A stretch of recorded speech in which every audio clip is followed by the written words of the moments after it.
राधानगरी तालुक्यातील ठिकपुर्ली हे 4,000 लोकवस्तीचं बाजारपेठेचं गाव. या गावामध्ये गेल्या अनेक दिवसांपासून लिंबू, काळे दोरे, टाचण्या, बाहुली, दाभण आणि तू महिन्यात आजारी पडणार आणि मरणार असा मजकूर लिहिलेली चिठ्ठी असे अघोरी साहित्य स्मशानभूमी आणि मुख्य चौकात टाकलं जात होतं. यामुळे हा प्रकार पाहणाऱ्या ग्रामस्थांमध्ये भीतीचं वातावरण निर्माण झालं होतं. महाराष्ट्र अंधश्रद्धा निर्मूलन समितीच्या रेश्मा खाडे, स्वाती कृष्णात, हर्षल जाधव, राजवैभव शोभा रामचंद्र यांनी गावकऱ्यांबरोबर संवाद साधत हे कुणीतरी अज्ञानातून केलेलं कृत्य असून ही अंधश्रद्धा असल्याचं स्पष्ट करत यामुळं कोणतंही नुकसान होत नसल्याचं ग्रामस्थांना पटवून दिलं.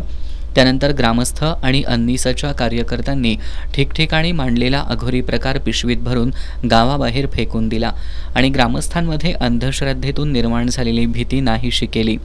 यावेळी जिल्हा परिषदेचे माजी उपाध्यक्ष हिंदूराव चौगले, पोलीस पाटील सीमा कांबळे, तंटामुक्त समितीचे अध्यक्ष रणजित पाटील, ग्रामपंचायत सदस्य पांडुरंग देवकर, आनंदा चौगले, सचिन लोकरे, जितेंद्र चौगले, आकाश पाटील, अनिल पाटील आणि ग्रामस्थ उपस्थित होते.